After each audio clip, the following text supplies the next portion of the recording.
ارے میں گسارو سویرے سویرے خرابات کے گرد پھیرے بپھیرے، کبھی اس طرف بھی گزر کر تو دیکھو بڑی رونقیں ہیں فقیروں کے ڈیرے۔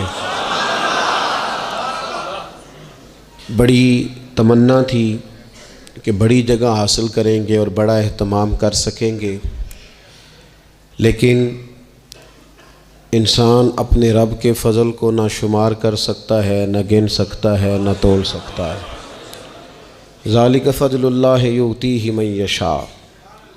میرے عزیزو، میں اور آپ مسلمان ہیں، اللہ کے گھر میں بیٹھے ہیں، وضو کے ساتھ آئے ہیں۔ زندگی ہم سے پہلے بھی بڑے لوگوں کی گزر گئی اور پھر وقت سمٹ گیا اور وہ قبروں میں چلے گئے۔ ہم بھی کتار میں موجود ہیں، کئی لوگوں کا نمبر لگ گیا ہے، کسی وقت بھی کسی کی بھی باری آ جائے گی۔ چند ایک ضروری چیزیں ہیں، ان کو اپنے ذہن میں اچھی طرح سنبھالیں۔ سب سے پہلے یہ سمجھ لیں کہ عمل زندگی کا حسن ہے، نیکی، پرہیزگاری، نماز، روزہ، حج، زکوٰۃ، خیرات، اخلاق، لیکن جو نجات کا دار و مدار ہے وہ عمل پر نہیں، وہ عقیدے پر ہے۔ اگر عقیدوں میں خرابی آ جائے، اللہ تعالیٰ کی ذات کے بارے میں، رسول پاک علیہ السلام کے کمالات کے بارے میں، حضور علیہ السلام کی طیب و طاہر آل پاک کے بارے میں، یا حضور کے جمیع صحابہ کے بارے میں کسی کے عقیدے میں کمی آ گئی، میرے نبی پاک علیہ السلام کی ذات کے بارے میں ہمیشہ اپنا عقیدہ اعلیٰ رکھنا، ستھرا رکھنا، اور اپنے ذہن میں یہ بات بٹھا کے رکھنا کہ بعد از خدا بزرگ توئی قصہ مختصر۔ کبھی کسی شخص کی کمزور بات کے پیچھے نہ چلنا۔ اللہ نے ہمیں رحمت للعالمین نبی کا غلام بنایا ہے۔ اللہ نے محبوب پاک علیہ السلام کو عظمتوں، شانوں، بلندیوں کے ساتھ بھیجا ہے۔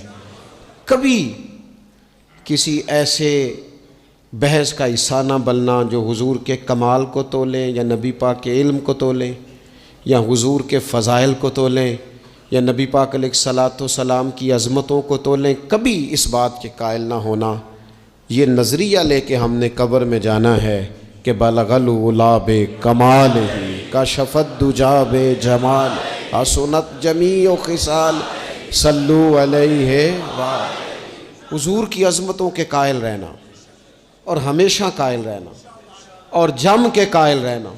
کبھی کسی کمزور بات کا سہارا، لوگ بڑی کہانیاں سناتے ہیں، بڑی باتیں بتاتے ہیں، کبھی اس چکر میں نہ پڑنا۔ نبی پاک کی جتنی نسبتیں ہیں نا، ان سب کا احترام کرنا۔ ہمارے بزرگ نا جس گدھے مبارک پر محبوب سوار ہوتے نا، اسے گدھا نہیں کہتے، ہمارے بزرگ اسے کہتے ہیں دراز گوش شریف۔ دراز گوش فارسی میں لمبے کانوں والے کو کہتے ہیں۔ کہتے ہیں چونکہ اس گدھے پر حضور سوار ہوئے ہیں، اب اس کو دراز گوش شریف کہنا ہے۔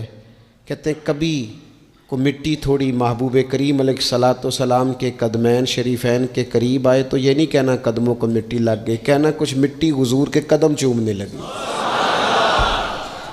مٹی حضور کے قدم چومنے لگی۔ کبھی بات کرنا ہوتی تو کہتے کہ بیماری آئی تھی محبوب پاک سے فیض لینے کے لیے۔ تو بہت احترام کے جذبات۔ اعلیٰ حضرت بریلوی رحمۃ اللہ علیہ کے سامنے کسی نے یہ شعر پڑھا تھا کہ شان یوسف جو دبی وہ بھی اسی در پہ دبی، تو فرمایا یہ تو کیا کہہ رہا ہے، حضور تو کسی کو دبانے آئی نہیں، تو کہہ شان یوسف جو بڑی وہ بھی اسی در سے بڑی۔ پھر کسی نے کہا تھا وہ دو درخت تھے نبی پاک کے گنبد کے سامنے کھجوروں کے پرانے زمانے میں، تو کسی نے کہا تھا یوں ہیں درخت حضرت والا کے سامنے، مجنوں کھڑا ہو خیمہ لیلا کے سامنے۔ تو اعلیٰ حضرت فرمانے لگے تم نے حضور کے خیمے کو تشبیہ ٹھیک نہیں دی، تمہیں کہنا چاہیے تھا یوں ہیں درخت حضرت والا کے سامنے جیسے قدسی کھڑے ہیں عرش معلیٰ کے سامنے۔ کبھی بھی کوئی کمزور لفظ، کمزور جملہ حضور سرور کہوں کہ مالک و مولا کہوں تجھے، باغ خلیل کا گلے زیبا کہوں تجھے، لیکن رضا نے ختم سخن اس پہ کر دیا، خالق کا بندہ خلق کا آقا کہوں تجھے۔ ایک تو یہ بات، دوسری بات یہ کہ بڑا افراط و تفریط کا دور آیا ہے، جس کو بھی لڑانا ہوتا ہے وہ مذہبی بنیادوں پہ لڑانا شروع کر دیتا ہے۔ مذہب کے نام پر لوگوں کو ایموشنل کرنا اور مذہبی بنیادوں پر تفریق پیدا کرنا، یہ بڑی گھناؤنی سازش ہوتی ہے۔ کبھی بھی کوئی ایسا کام نہ زندگی میں کریں، کبھی بھی، کہ جس کے اندر معاملہ اس طرح کا ہو۔ اپنا قد اونچا کرنے کے لیے کبھی بھی مذہب کا سہارا نہ لیں، اپنی ذاتی لڑائیوں کو کبھی مذہب کا رنگ نہ دیں، اس میں کبھی بھی دین کی بنیادوں کو نہ لے کے آئیں، کوئی ایسا کام نہ کریں۔ آپ کی کسی سے ذاتی دشمنی ہے تو اسے شمر یزید کہنے کی ضرورت نہیں ہے، آپ ذاتی بات کریں اس کے ساتھ جو کرنی ہے۔ نبی پاک علیہ الصلاۃ والسلام کے صحابہ اور اہل بیت کے نام پر لوگ ذاتی لڑائیاں لڑتے ہیں، خدا را اس سے بچو۔ یہ جو حضور کی اولاد پاک ہے نا،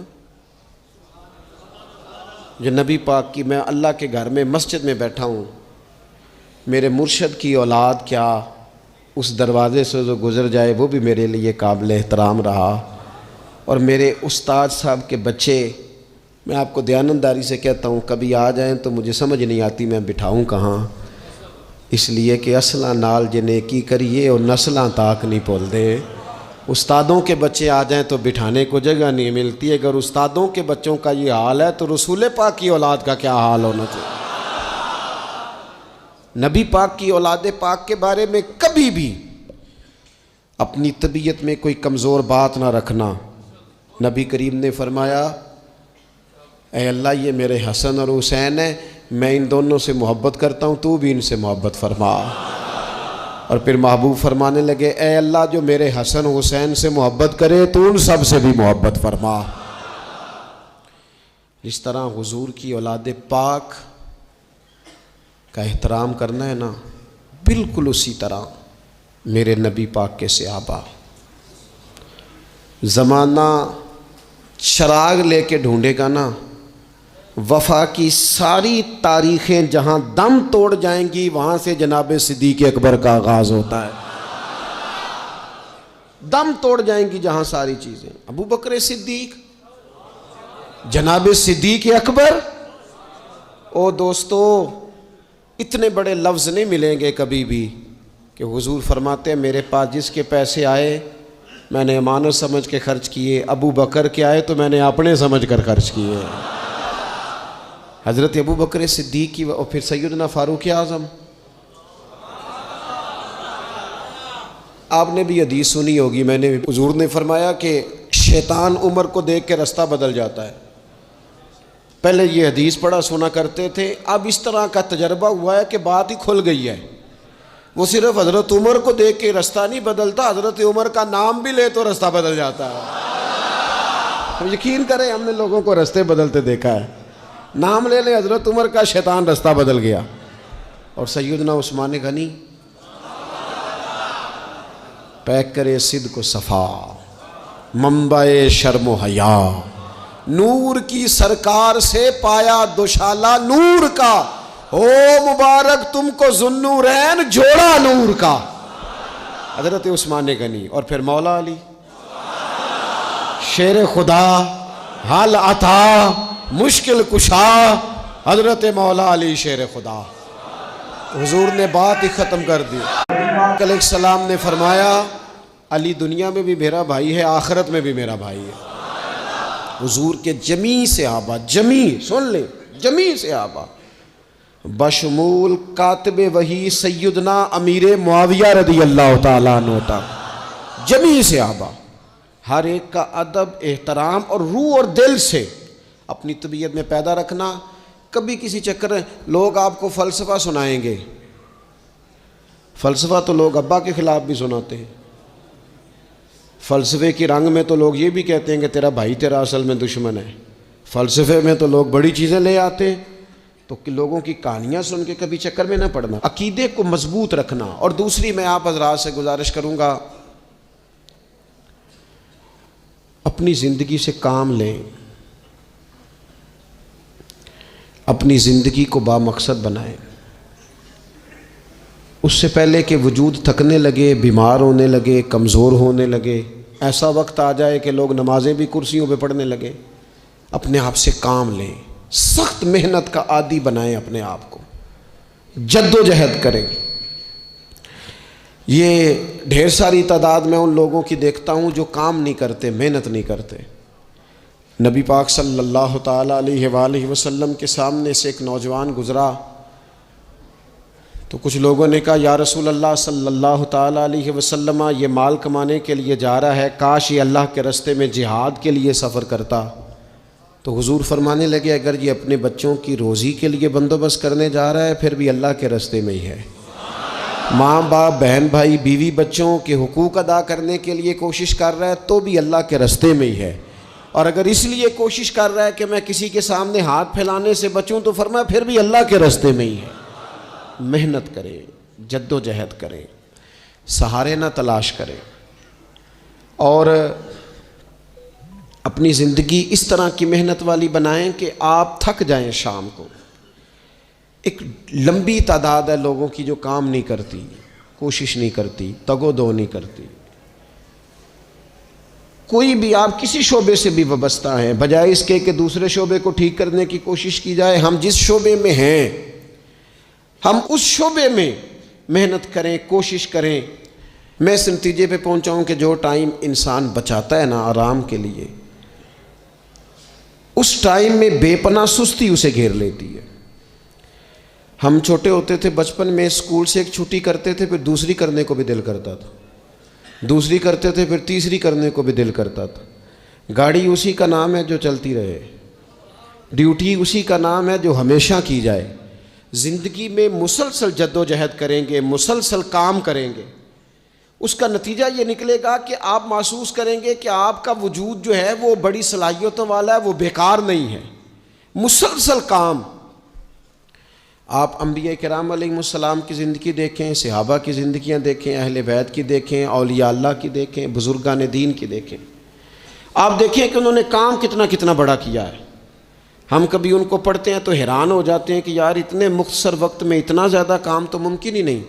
اعلیٰ حضرت رحمۃ اللہ علیہ نے 1000 کتاب لکھ دی، امام بخاری نے پوری دنیا میں گھوم کر احادیث جمع کر کے ایک جگہ پہ اکٹھی کر دی، اور پھر اصول وضع کر دیے حدیث پاک کے کہ حدیث کس طرح قبول کی جائے گی، پھر اس میں فرق کر دیا کہ صحیح کون سی ہے، متواتر کون سی ہے، حسن کون سی ہے، ضعیف کون سی ہے، موضوع ہو تو پھر اس کے قاعدے کیا ہیں۔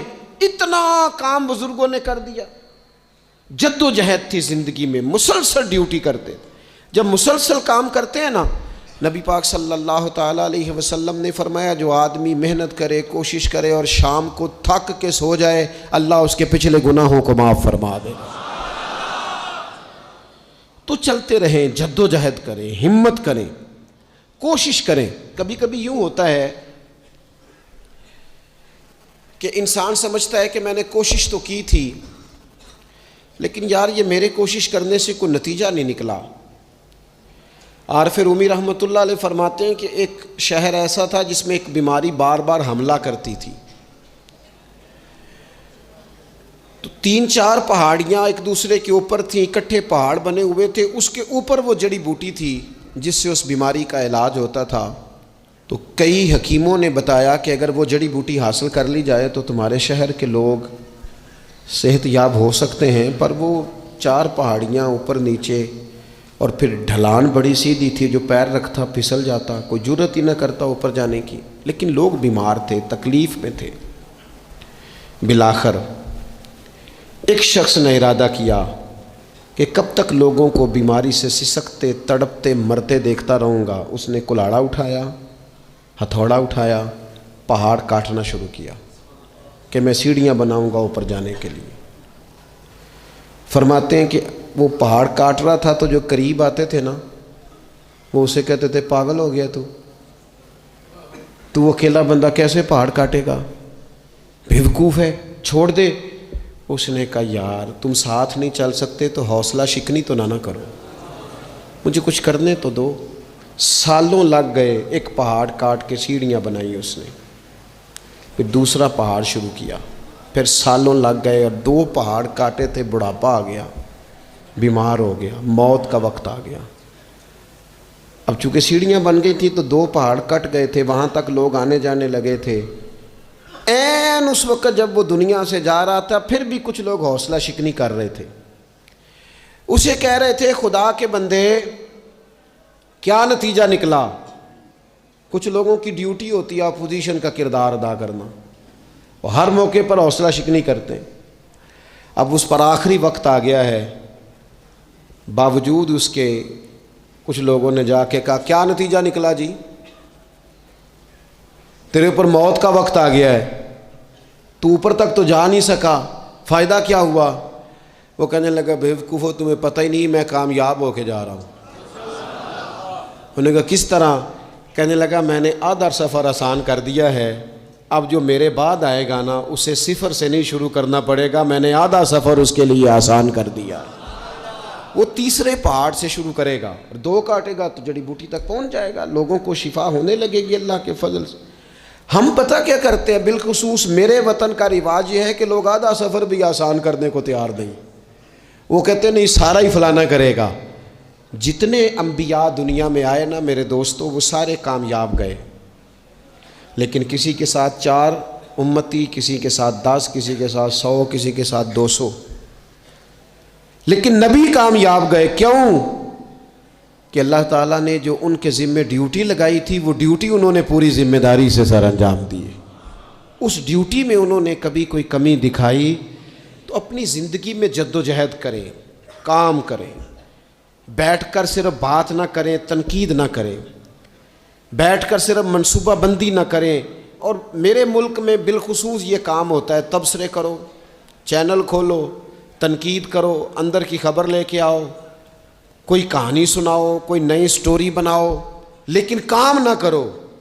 بڑی خوبصورت بات کی شاعر نے، اس نے کہا شکوہ ظلمت شب سے تو کہیں بہتر تھا، اپنے حصے کی کوئی شمع جلاتے جاتے۔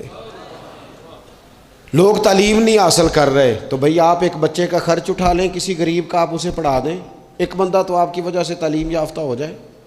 لوگوں کو کھانا نہیں مل رہا، بھوکوں مر گئے لوگ، حکومتیں کچھ نہیں کر رہی، آپ 10 بندوں کی ذمہ داری اٹھا لیں، آپ غریبوں کو دیکھ لیں، 10 لوگوں کے گھر میں آپ کھانا پہنچانا شروع کریں۔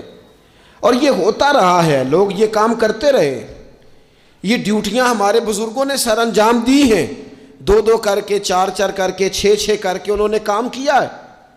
اپنی ذمہ داری کا احساس کریں، مسلسل کام کریں، مسلسل جد و جہد کریں، مسلسل ڈیوٹی کریں۔ اور پھر میری تیسری گزارش آپ سے یہ ہے کہ جس طرح آپ اپنے گھر میں آپ کی ذمہ داریاں ہوتی ہیں، اور اگر آپ ذمہ داری ادا نہیں نہ کرتے تو احتجاج ہوتا ہے۔ ماں کو ٹائم نہیں دیتے تو ماں بھی احتجاج کرتی ہے، گھر والی کو ٹائم نہیں دیتے تو وہ بھی احتجاج کرتی ہے، دوستوں کو وقت نہیں دیتے تو وہ بھی اس کا شکوہ کرتے ہیں۔ تو آپ کے ذمے جتنی بھی ذمہ داریاں ہیں، آپ پڑھاتے ہیں، کلاس میں وقت پہ نہیں آتے تو اس کا اظہار کیا جاتا ہے۔ ہم نے اپنے ذمے جو ذمہ داریاں لی ہیں پوری کرتے ہیں۔ میں آج آپ کو یہ پیغام دینا چاہتا ہوں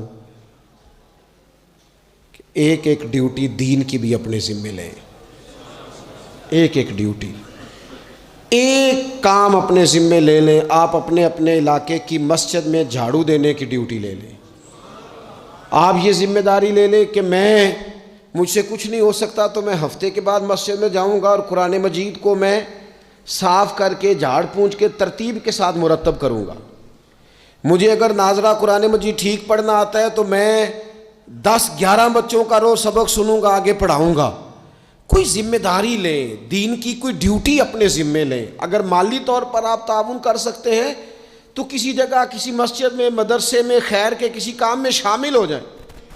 دین اسلام کے ساتھ عملاً تبلیغ میں اپنا کام کریں، ذمہ داری۔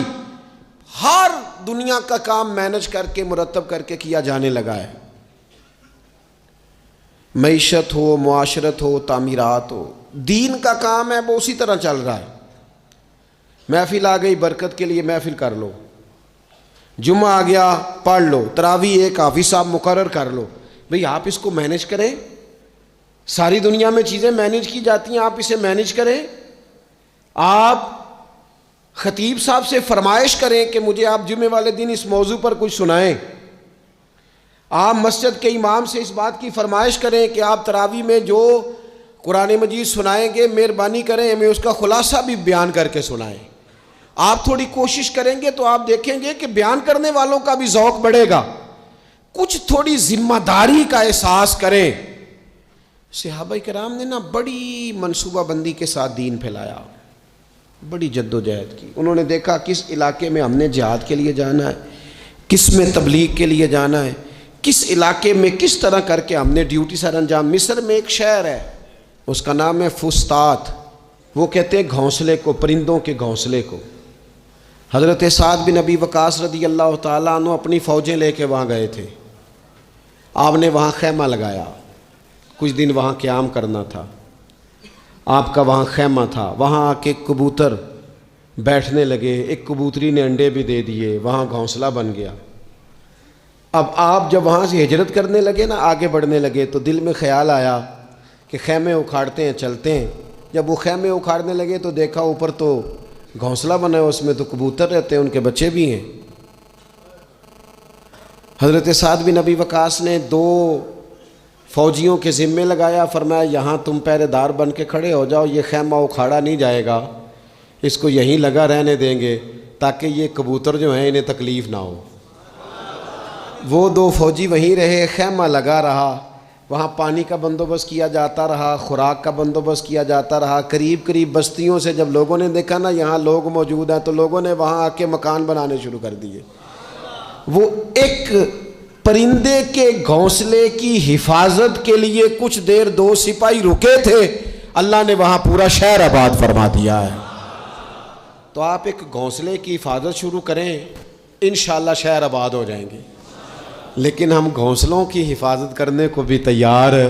اب چوتھی بات آپ کی خدمت میں عرض کرنی ہے، ایک ضروری کام بڑی توجہ کے ساتھ آپ نے سمجھنا ہے، تھوڑا سا اس کے پس منظر کو سمجھ لیں۔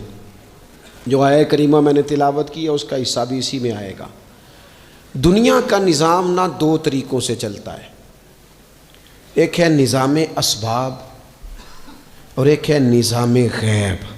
ایک نظام اسباب سے چلتا ہے کہ آگ جلاتی ہے، پانی ٹھنڈا کرتا ہے، انسان ماں باپ کے ملاپ سے پیدا ہوتا ہے۔ دنیا نظام اسباب سے چلتی ہے اور اسی ترتیب سے نظام آگے چل رہا ہے۔ اور ایک ہے نظام غیب، جب اللہ اپنی رحمت کا فیصلہ فرمائے تو ایک نظام وہ بھی ہے۔ وہ کیسے ہے؟ آگ جلاتی ہے لیکن جب رب چاہے تو حضرت ابراہیم کے لیے ٹھنڈی ہو جاتی ہے۔ یہ کیا ہے؟ یہ نظام غیب ہے۔ نظام اسباب یہ ہے کہ ماں باپ کے ملاپ سے اولاد پیدا ہوتی ہے، اور اگر رب چاہے تو حضرت عیسیٰ علیہ السلام کو بغیر باپ کے بھی پیدا فرما دیتا ہے۔ ہم جو مسلمان ہیں ہماری ساری کی ساری توجہ نظام اسباب پہ ہو گئی ہے۔ اسباب پورے جمع کرو لیکن اپنے رب کی بارگاہ کی طرف رجوع بھی کرو۔ کئی دفعہ اسباب سارے بندے کے ہاتھ سے چھوٹ جاتے ہیں، پھر اسے ضرورت ہوتی ہے دست غیب کی، اللہ اس کی مدد کرے۔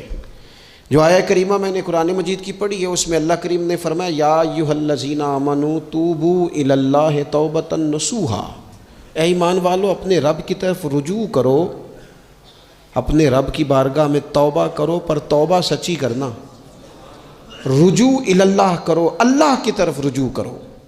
بعض اوقات سارے نظام ختم ہو جاتے ہیں، نظام اسباب، اس وقت ضرورت ہوتی ہے رجوع الی اللہ کی کہ نظام غیب آئے۔ حضرت سارہ رضی اللہ تعالی عنہا جو جناب ابراہیم علیہ السلام کی اہلیہ ہیں، آپ ایک رستے سے گزر رہی تھیں، حضرت ابراہیم علیہ السلام آپ کے ساتھ تھے، تو جس رستے آپ تشریف لے جا رہے تھے اس رستے میں بادشاہ بڑا ظالم تھا، وہ معاذ اللہ تعالیٰ ثم معاذ اللہ عورتوں کو گرفتار کر لیتا اور اپنی بدباطنی کا ثبوت دیتا۔ وہاں سے جناب سارہ گزریں، مسند امام احمد بن حنبل سے یہ حوالہ عرض کر رہا ہوں، حضرت سارہ کو اس نے گرفتار کر لیا۔ جب وہ جناب سارہ کی طرف بڑھنے لگا تو اب وہ جتنے اسباب تھے نا اس وقت کے وہ سارے اختیار کیے گئے، لیکن اس بادشاہ سے جان نہیں چھوٹی۔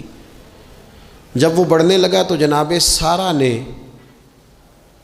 پھر رب کریم کی طرف رجوع کیا، مصلی پہ بیٹھ گئی، کہنے لگی مالک اب تو ہی کرم فرمانے والا ہے۔ آپ نے اس درد سے دعا فرمائی کہ وہ بادشاہ زمین پر بے ہوش ہو کے گرا اور تڑپنے لگا، قریب تھا کہ وہ مر جائے۔ تو حضرت سارہ پھر مصلی پہ بیٹھیں اور اپنے مالک کی بارگاہ میں عرض کرنے لگی مالک اگر یہ مر گیا تو مجھ پہ الزام آئے گا کہ میں نے مارا ہے، اسے مارنا بے ہوش ہی فرما۔ وہ بے ہوش ہو گیا، تھوڑی دیر کے بعد ہوش آیا تو پھر آپ کی طرف بڑھنے لگا تو آپ نے پھر اللہ کی جانب رجوع کیا۔ جب دوبارہ رب کریم کی جانب رجوع کیا تو پھر وہ بے ہوش ہوا۔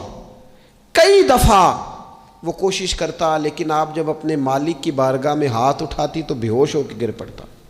بالآخر آپ سے معافی بھی مانگی، آپ کو آزاد بھی کیا۔ ایک وقت ایسا آتا ہے جب سارے اسباب جواب دے جاتے۔ ہم مسلمان ملک میں رہتے ہیں، کچھ باتیں بڑی خوب ہیں۔ میں نے دیکھا ہے کہ ڈاکٹر جب سمجھ آتا ہے نا کہ رپورٹس، ادویات، ٹیسٹ اب اس نتیجے پہ پہنچ گئے ہیں کہ شاید یہ مریض بچے گا نہ، تو چونکہ مسلمان ملک ہے تو میرے وطن کے ڈاکٹر ایک خوبصورت جملہ بولتے ہیں، مجھے بڑا پسند ہے۔ وہ یہ نہیں کہتے اب کچھ نہیں ہو سکتا، وہ کہتے ہیں آپ دعا کریں۔ کیا مطلب کہ اب رجوع اللہ کا وقت آ گیا ہے۔ ہمارے پاس جو شعور تھا، علم تھا، وہ ہم نے خرچ کر دیا۔ اب ٹائم ہے کہ رجوع اللہ کریں، آپ اللہ کی بارگاہ۔ یہ بڑا خوبصورت جملہ ہے، اچھی باتوں کا بھی تو ذکر کرنا چاہیے نا۔ یہ خوبصورت جملہ ہے کہ آپ دعا کریں۔ ایک وقت آتا ہے جب دعا کی ضرورت ہوتی ہے، دست غیب کی ضرورت ہوتی ہے۔ نبی پاک علیہ السلام 313 کو لے کے جب میدان میں آئے تھے تو ظاہری اسباب تو یہ تھے کہ 1000 سے مقابلہ کیسے ہوگا۔ تو پھر میرے کریم نے پتہ کیا کیا، حضور نے پھر رب کریم کی طرف رجوع فرمایا، اور پھر اللہ کی مدد فرشتوں کی صورت میں آئی۔ ایک خاتون تھی حضرت زنیرہ رضی اللہ تعالی عنہ، یہ صحابیہ ہیں، یہ مسلمان ہو گئیں۔ کفار نے انہیں مارا، تکلیف تھی، بڑی اذیت سے گزری، یہاں تک کہ ان کی بینائی چلی گئی۔ جب نظر آنا بند ہو گیا نا تو دور تھا مکے کا، کفار کی عورتوں نے معاذ اللہ تانا دیا کہ دیکھا نا لات و منات، یہ ان کے بتوں کے نام ہے، معاذ اللہ لات و منات تیری نظر لے گئے، اب تو کیا کرے گی؟ تو انہوں نے جب یہ تانا دیا تو جناب زنیرہ رضی اللہ تعالیٰ عنہ نا ایمان، عقیدہ، یقین، توکل، اللہ کی بارگاہ کی طرف رجوع، سارے حوصلے جمع کر کے کہنے لگی چپ کرو، اگر میرا رب چاہے گا تو اسی طرح میری آنکھیں واپس لوٹا دے گا، پورے توکل سے۔ اور پھر آپ نے دعا مانگی، اے اللہ مہربانی فرما، یہ مجھے تانا دیتے ہیں کہ اگر تو نے دل مسلم کی دل جوئی نہیں تو تانا دیں گے بت کے مسلم کا خدا کوئی نہیں۔ مالک مہربانی فرما۔ وہ رجوع اللہ کیا، رات کو سوئی تھی تو آنکھوں میں روشنی نہیں تھی، جب صبح اٹھی تو دونوں آنکھوں کو اللہ نے روشن فرما دیا تھا۔ میں عرض کر رہا ہوں کہ وقت ہے ہمارے اوپر کہ اب ہمیں اپنے رب کی بارگاہ کی طرف رجوع کرنا چاہیے۔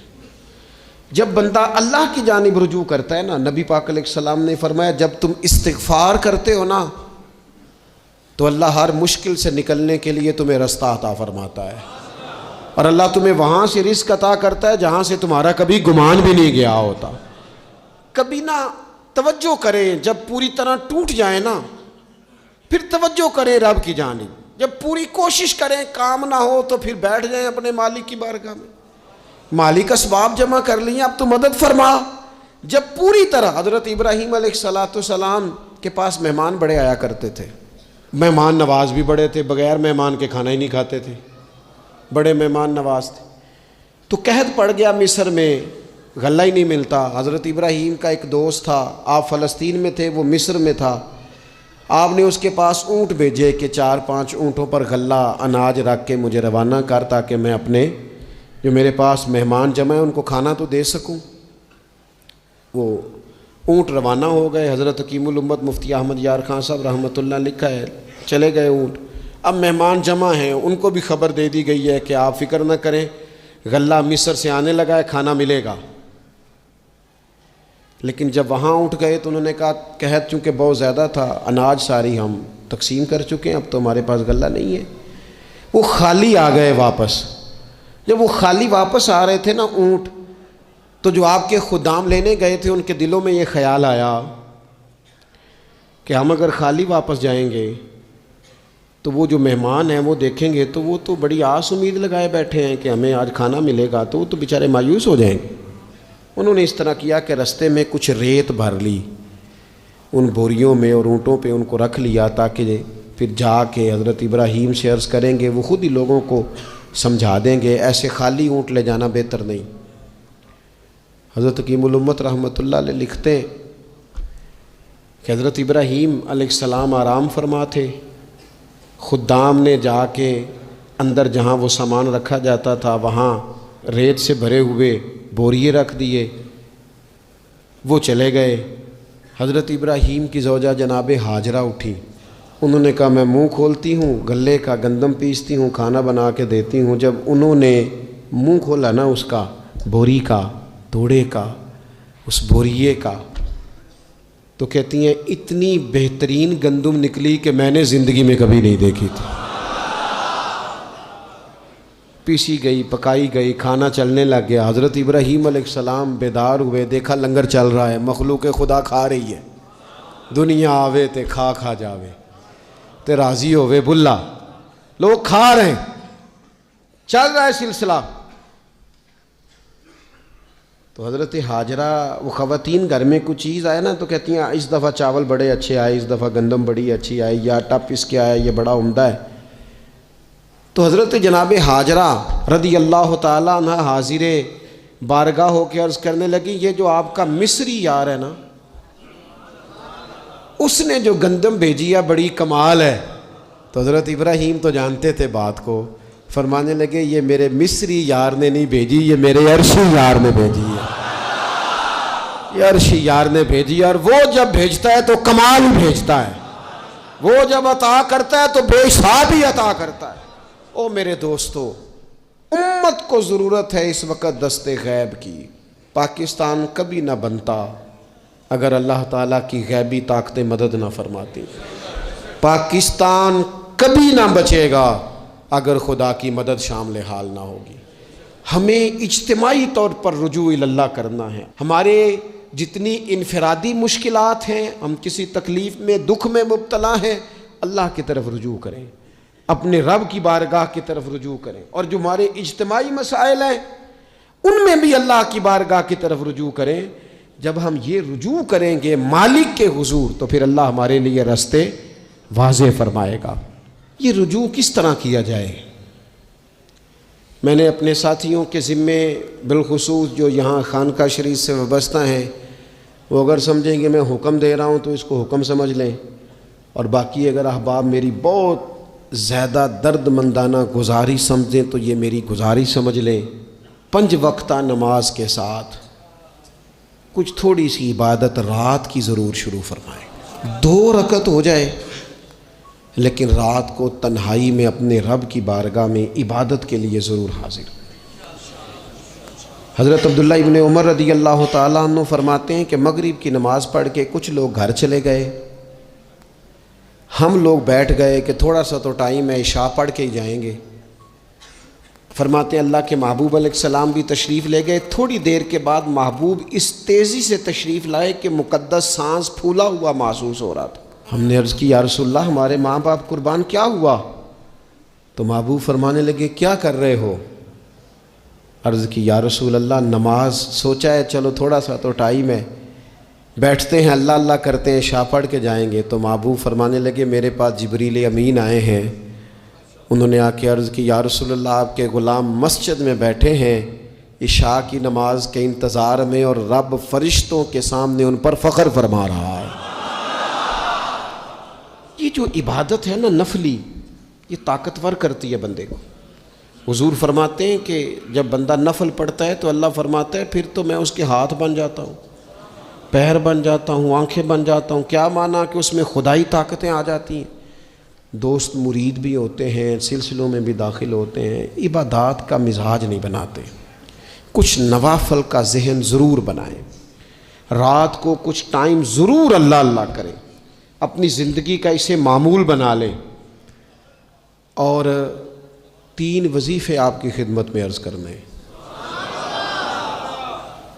سخت مشکل جب آتی تھی نا تو صحابہ پڑھا کرتے تھے حسبنا اللہ و نعم الوکیل، نعم المولا، پڑھیے گا حسبنا اللہ و نعم المولا و نعم النصیر۔ اس کا معنی بڑا خوبصورت ہے، بالکل سادہ سا مختصر سا معنی کرے نا تو اس کا معنی یہ ہے میرے لیے اللہ ہی کافی ہے، اللہ میرا مددگار ہے، اللہ بہترین مددگار ہے، اللہ بہترین کفایت کرنے والا ہے۔ اس وظیفے کو نہیں چھوڑیں اور اس کے معنی سمیت اس کو یاد رکھیں۔ آپ محسوس کریں گے طبیعت طاقتور ہو گئی ہے، روح طاقتور ہوگی، اس کو بھولنا نہیں۔ اور دوسرا آپ سے عرض کرنا ہے کہ اعلیٰ حضرت، چونکہ ہم سلسلہ طریقت میں فاضل بریلوی سے وابستہ ہیں اور باقی جتنے بھی لوگ ہیں سارے ماشاءاللہ انہی سے وابستہ ہیں، اعلیٰ حضرت نا لا حول ولا قوت الا باللہ العلی العظیم پڑھنے کی بڑی فضیلت بیان کرتے ہیں۔ یہ ایسا وظیفہ ہے جو سب کو آتا ہے نا ماشاءاللہ۔ نبی پاک علیہ السلام نے فرمایا یہ اللہ کے عرش کے خزانوں میں سے خزانہ ہے۔ اعلیٰ حضرت فرماتے ہیں 99 دفعہ پڑھو لا حول ولا قوت الا باللہ العلی العظیم۔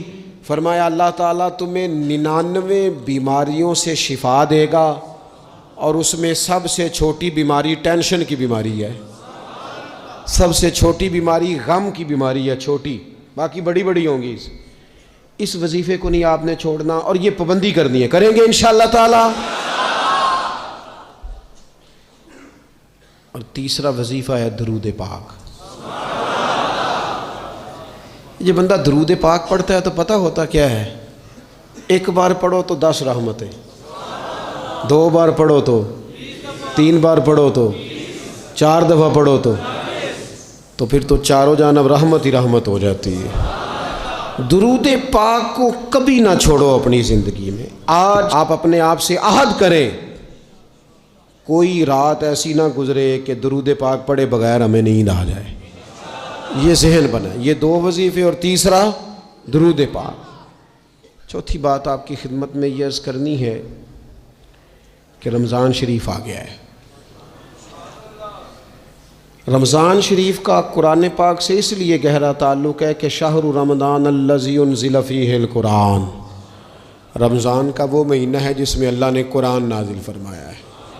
اس ماہ مقدس میں قرآن مجید کے ساتھ اس طرح کی دلچسپی پیدا کریں کہ جن کا ناظرہ ٹھیک نہیں ہے وہ قرآن مجید ناظرہ ٹھیک کریں، اور جن کا ناظرہ درست ہے وہ کنز الایمان لے لیں، خزائن العرفان تفسیر لے لیں، اور ایک رکوع کم از کم صبح میں، ایک شام میں، اور پورا پارہ پڑھیں، پھر تو لطف نصیب ہو جائے گا۔ تھوڑا سا نا دلچسپی پیدا کریں قرآنی علوم کے ساتھ۔ بڑی خشکی ہے، بڑے شعر یاد ہیں، بڑی کہانیاں یاد ہیں، بڑی باتیں یاد ہیں، پر قرآن پاک کے ساتھ ہماری وہ دلچسپیاں موجود، خاص ذوق پیدا کریں قرآنی تعلیمات کے ساتھ۔